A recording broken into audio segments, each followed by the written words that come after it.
Welcome to today's guided practice session. My name is Adam Maness. Today we're practicing one very cool voicing structure that we're very inspired by Oscar Peterson with. Comes from his solo in Bag's Groove on the Night Train album. And when he really wants to ramp it up, he does this technique. Now, this is a technique that other pianists have done and still do, and it's just incredibly useful. First of all, it's really easy to learn. If you know what scale goes over what chord, super easy to learn. There's not much to it. There's not a super ton of advanced theory or things that you have to do to make interesting harmony happen. It's just very, very simple. And it's fun to play. It's when we want to get big. It's when we want to become, the full big band playing everything. We can play melodically, we can comp with it, we can solo with it, as Oscar Peterson does on Bag's Groove. I encourage you to go check out really just an amazingly Oscar-ish solo on that Bag's Groove and hear him at the very last part of his solo play some spread voicings, and that's what we're going to be working on today. Rootless spread voicings over a G blues, and then we'll take it through 2 or 3 more keys and practice it. We're going to be practicing today. It's a guided practice session. I'm going to tell you what to play, how to think about it, how to practice it, and I'm going to be providing a little bit of accompaniment for you so that you can run it a bunch of times and we can lock it in. Sound good? Good. Okay, let's start out with the basic concept. We're going to be playing a G blues, so you should probably know what a G blues is, right? Very simple. 4 bars of G7, 2 bars of C7, 2 bars of G7. We've all heard of blues before, right? We all know what a blues is, yeah? And then the last 4 bars, bar of A minor 7, just a 2-5-1, D7, maybe D7 alt for today's purposes, and then G7, then we turn it around. 12 bars, right? We got our 1 chord for 4 bars, we got our 2 chord for 2 bars, back to the 1, and then our turnaround, 2, 5, 1 for the last 4 bars. It's a blues. You ought to know a blues. Easy enough. Okay. What does this voicing structure that we're going to practice over the blues look like, though? Well, it looks a lot like this. Here we have our G7. Now, it's a very simple concept, and we're even going to simplify it more today because it could be a little more complicated, but we're going to do just a very basic Bob version of this.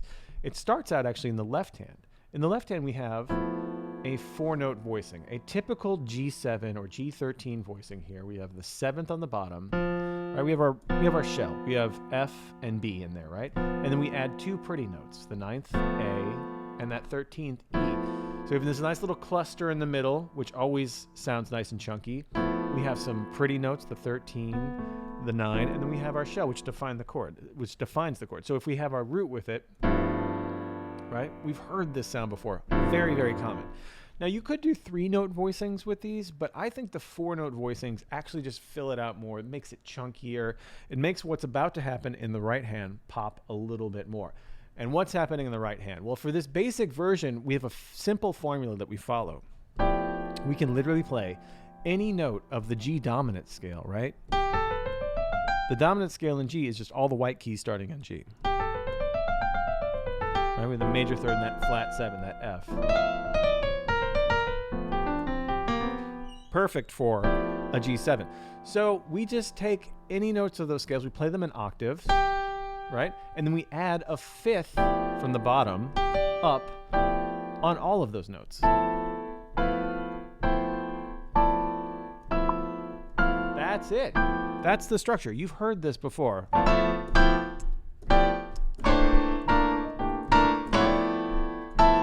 You could solo, you can comp.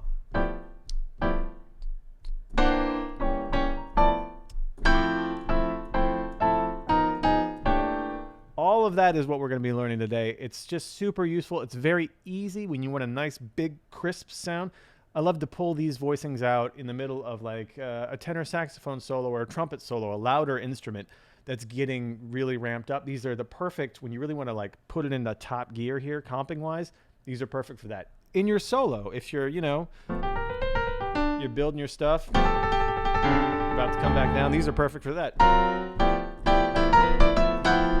All this works out really, really well for like a nice, energetic feeling. They could be played gently too, also on ballads. They sound lovely like this. But the cool thing is we can play melodically with it. We don't have to learn a bunch of voicings in our left hand. We just keep this going. So let's just practice this.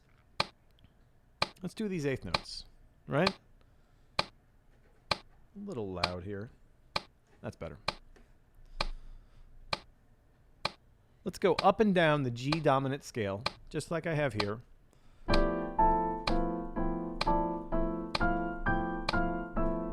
Just like this. Now notice I'm repeating my left hand. Every time I play anything with my right hand, I also play it with my left hand. This is crucial. So even though I have a whole note written here, that's just to show you what the voicing is. Really, when we play these, we want to repeat that left hand every time. Let's try it. Eighth notes up and down. We're just getting these in our hands. We're just getting a feel for the sound of it and the feel of it. Let's try it. 1, 2, practice me. 3 and 4 and...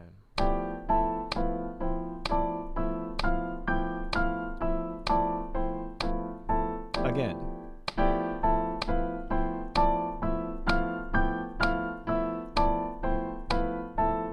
Again. Some of these are more tense than others, but it's so easy, right? Just play it.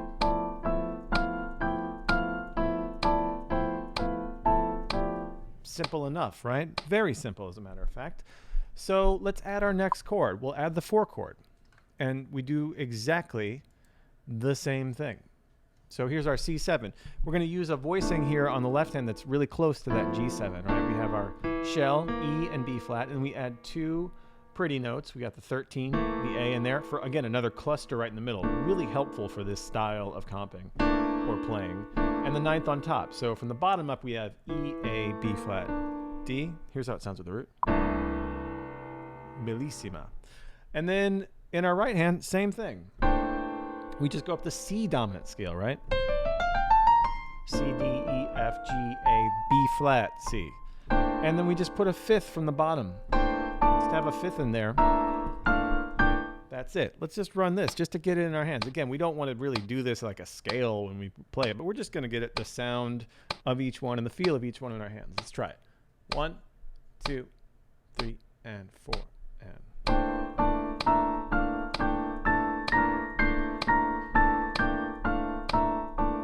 Good to run just to get that the feel of that B flat in there.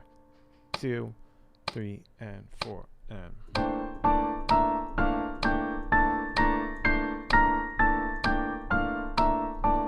And in fact, fingering wise, you might want to do the 3rd finger for all the middle notes on your right hand that are on white keys. And when you go to that B flat or any black note, you might alternate then to that 2nd finger and then back to the 3rd for the next white key in the middle. Just so that you can get a nice, and then when these when the octaves are on the B flat, again, go to the 2nd finger. Anytime there's a black key involved, get that 2nd finger involved in the middle. Just easier, I find. Let's try it again. 1, 2, 3, and 4, and.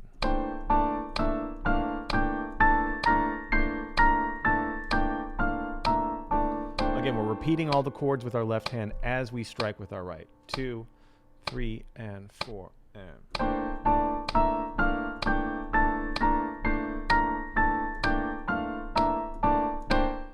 It couldn't be any easier. That's so great. Okay. I got a little emphatic there.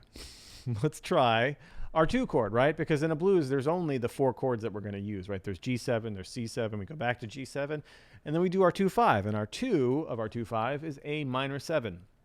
And again, we'll use the exact same principle that we used before. We have our left hand voicing here, right? Here's our shell, 7th G, 3rd C. And we add our 9, B, and we add our 5, E. You could do the 11 if you wanted, but again, notice that we have this little cluster in the middle. It adds a nice little crunch as we're repeating the notes. And then we take our, just up the A Dorian scale, right? A, B, C, D, E, F sharp, G, A. There's a little mistake here in this notation. That should be F sharp there, that 2nd middle note. That should be F sharp. Just note that this is just all the notes of an A Dorian scale. Right? Let's try it. 1, 2, 3, and 4, and.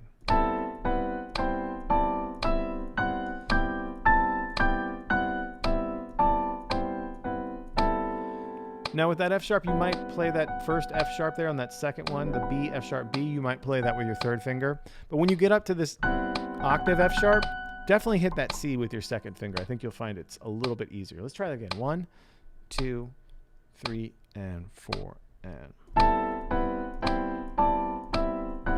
striking with our left hand every time. Again, 3 and 4 and.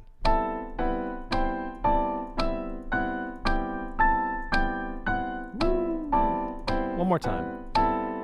3 and 4 and.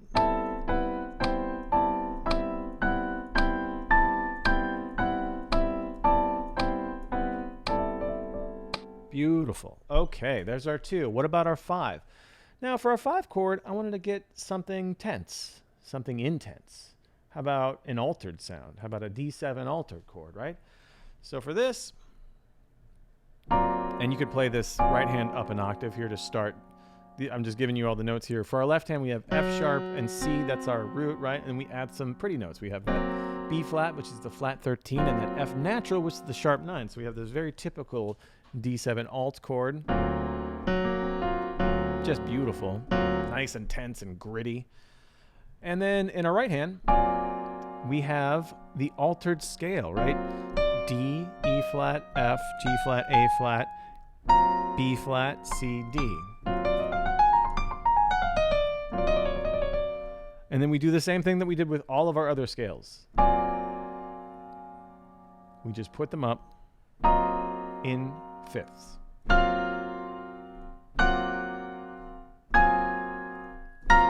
This one is less less intuitive. This is not counterintuitive, but it's definitely less intuitive than the others.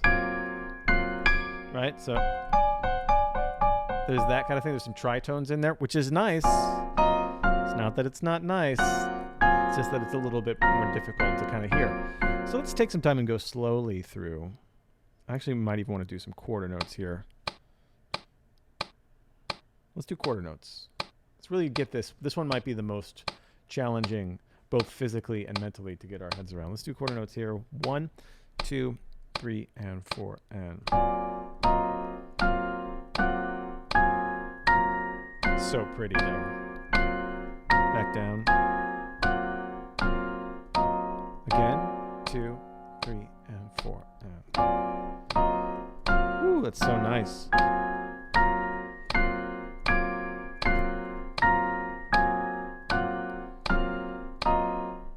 Again, 1, 2, 3, and 4, and.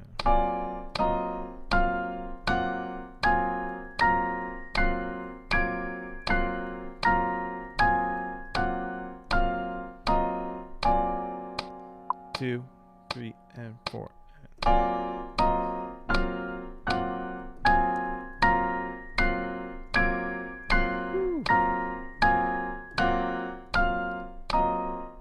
I love this sound. One more time. 2, 3, and 4, and.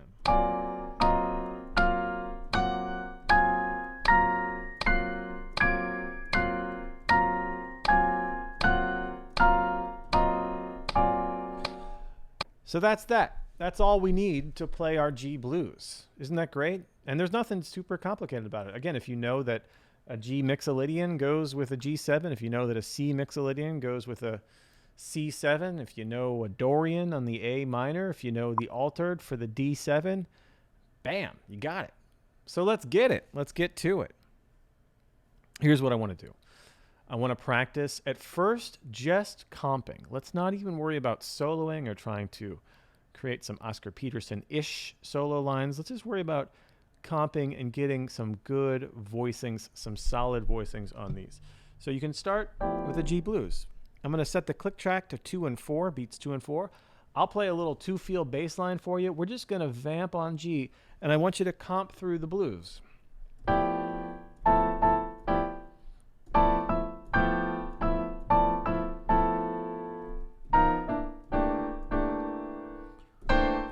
Practicing switching between those scales, just as you would if you were soloing between the dominant scales of the blues.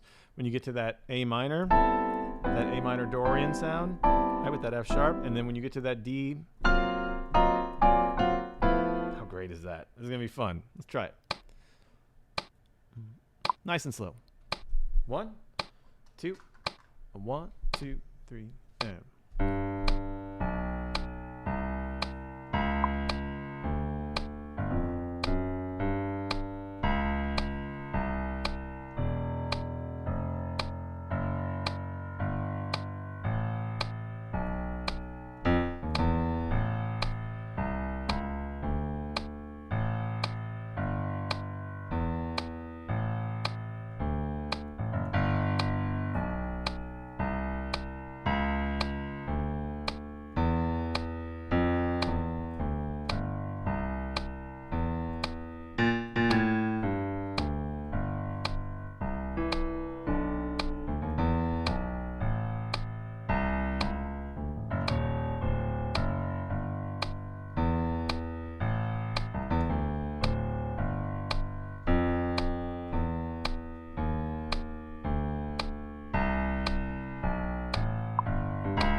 One more chorus.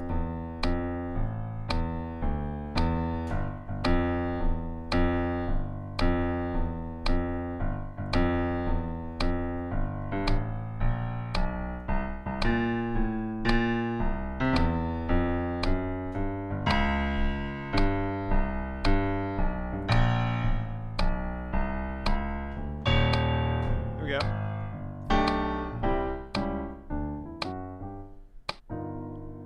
Bam.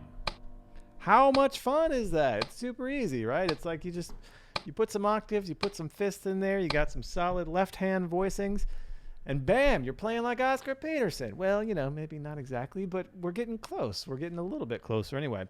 Okay, so there we go. That's just starting out comping. Okay, now what I want you to try, we'll do a few more choruses of this G blues. I want you to start to try to get a little bit more spicy, get a little bit more busy. See if you can solo. Just simple solos. Don't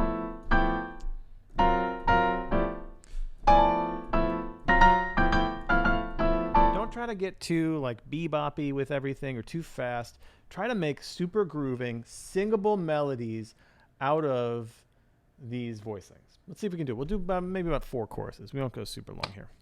See if we take a nice, tight, like shout chorus style solo. Let's try it. 1, 2, 1, 2, 3, 4.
chorus. One more chorus.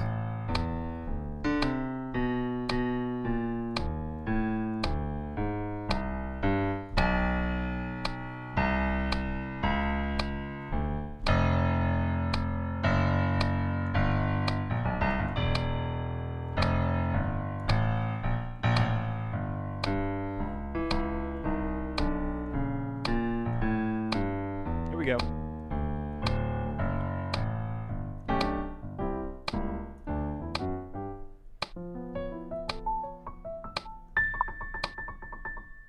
Beautiful. Just beautiful. Okay. Let's try to lock it in, and by lock it in, we're going to do some different stuff. Let's go to A flat.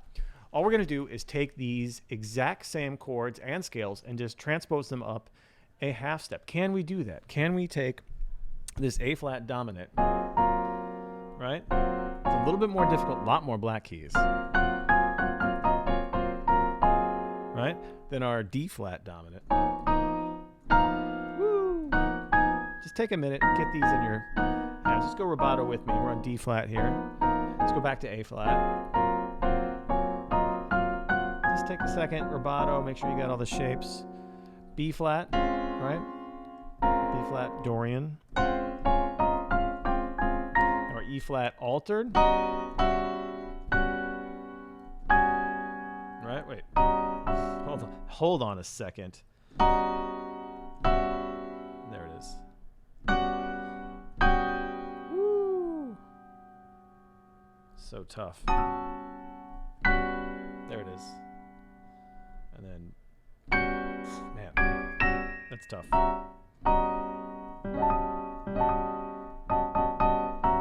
There it is, that E flat altered. Well, this is tough. E flat altered is, remember, just like our D altered, there's a tritone in that first one. That's what I'm missing. I'm glad we're doing this.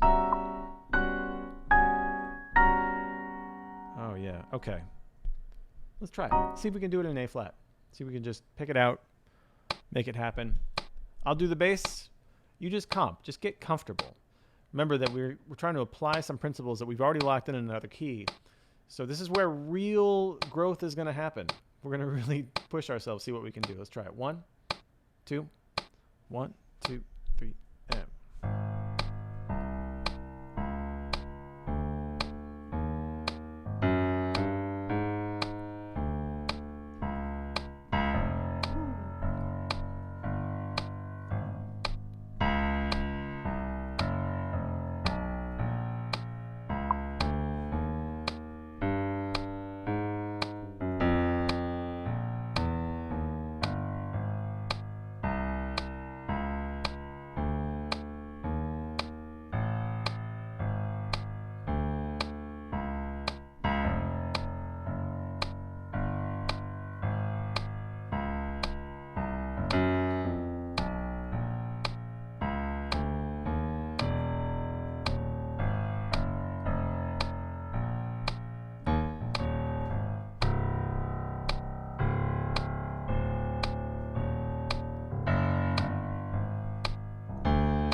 One more.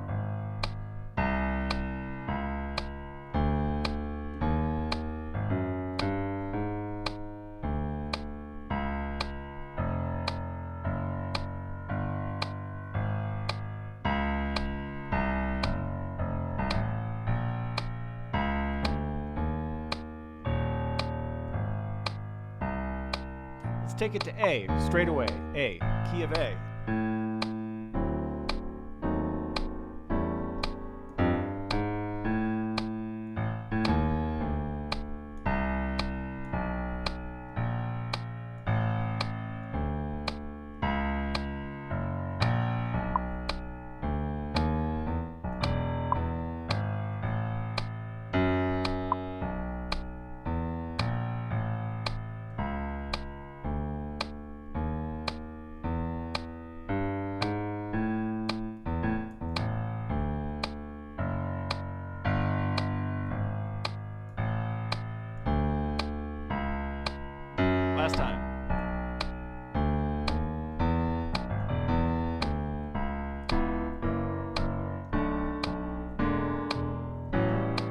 All right.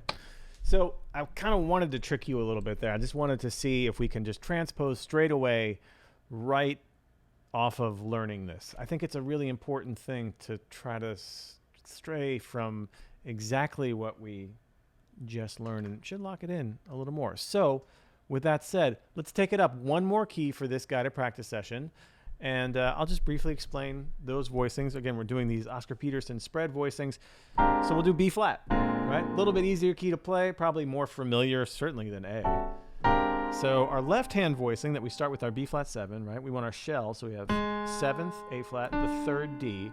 And we add our 9th C and our 13th G, right? It's this old chestnut, right? A flat, C, D, G. That's our B flat 7 left hand voicing. And of course, with our right hand, we can just play the B flat dominant scale in octaves with a 5th from that bottom. Just going up. Man, it sounds good, right? It sounds great. Our E flat 7 chord from the bottom up is G, C, D flat, F, right? We have our 3rd G, our 7th D flat, our 13th C, and our 9th F. That sounds like this with the root. Sounds so sweet.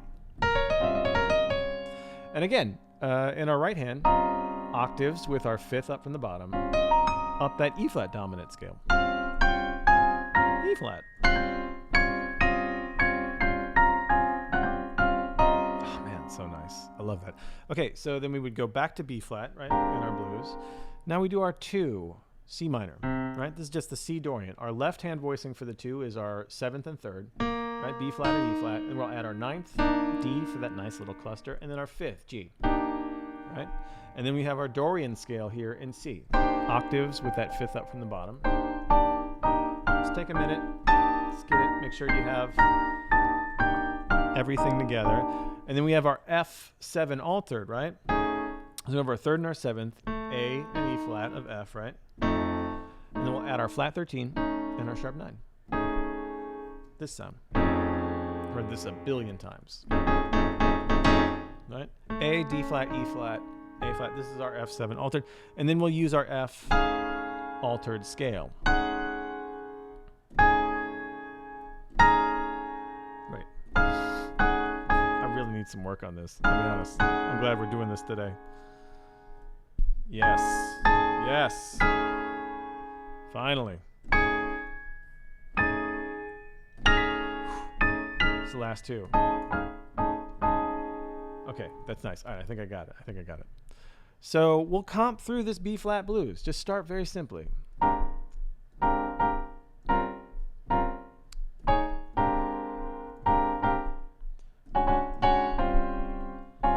Try to work through some of these scale tones. It should be super easy.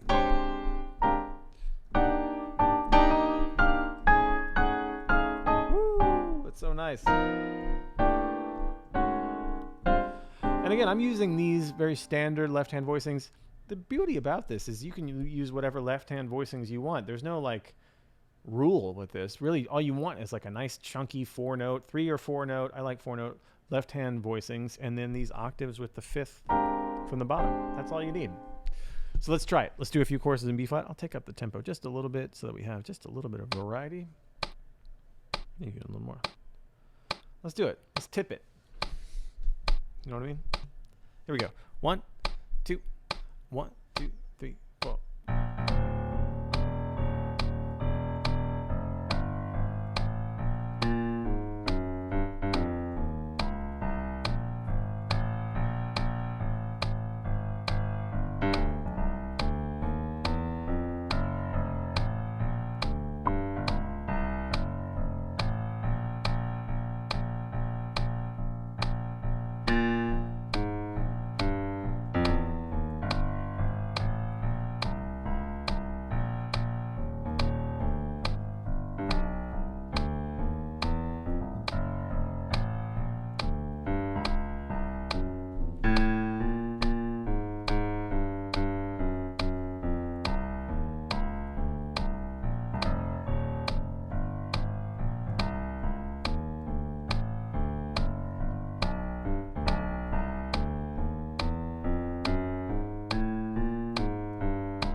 One more chorus.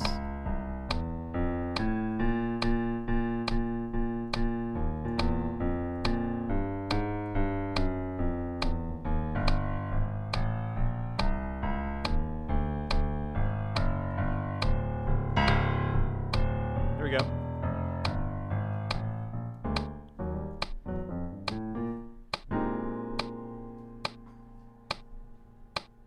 Rolling away here. There we go. How handy are those little voicings? Aren't those so easy? I mean, it's really, really fun. And there's a lot of comments here in the live chat about like where you can use a minor sound or a pentatonic sound over a minor blues. This is really endless. Take it over a standard, like a major 7E kind of standard, you know, like Miss Jones or something like that, and see what you can do. You know, just use the corresponding scale like you would anything. And then octaves in your right hand, a nice solid 4-note voicing in your left hand. Bam, you have this really cool sound. It's, again, great for like taking the energy up when you're supporting a soloist and they want to take it up. Nothing better than going from something like, you're playing your nice clean voicings and they want to go up.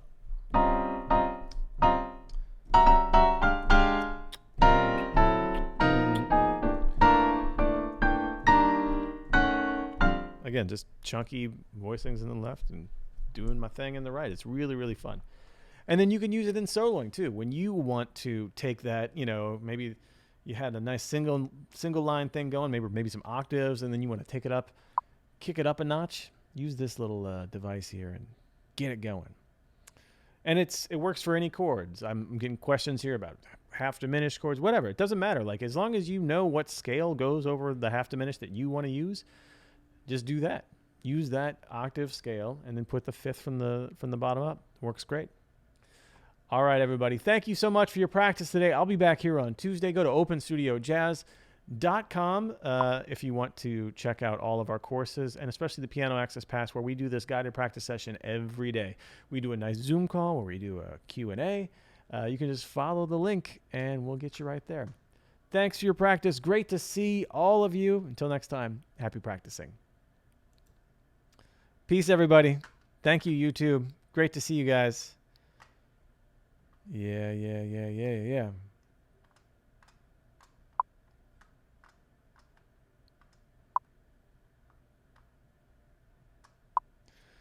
So I'll let's do a little. We have some good questions here. So here's the 5 chord. I see that Oren, you say, do you have the 5/7 out written out? Here it is. Here's the D7 alt. That's the left hand voicing that I love, and that's the right hand pattern. And then Jose says, what about the half diminished chords, like where the 2/5 that leads to the 2? So like if we're in the key of B flat, you're talking about like a D half diminished, right? So it depends on what kind of half diminished chord you want to use. I would probably go with like an F Dorian sound, honestly, to a G alt, right? Go into my 2. That's exactly what I would do. That's what I just did. Thank you, Martin. Thank you, Colleen. Thank you, Charlie Fox and the Disciples of Cool. Thank you, Nicole. Oh, no, Nicole missed it. Nicole, it'll be up here for a while. We're going to keep it up so you can come back and check it out. No problem. Thanks, everybody, for the awesome time. Thanks for your practice. Dale, you just missed it. It's going to be up here in another couple minutes. Don't worry. We're going to keep it up. Good stuff. Cool, folks. Have a great weekend. Have a great day. Come see us at openstudiojazz.com and become a Piano Access Pass member. And we're practicing like this all the time. We got lots of ideas, and we are working it through. Working it out. Later, y'all. See ya.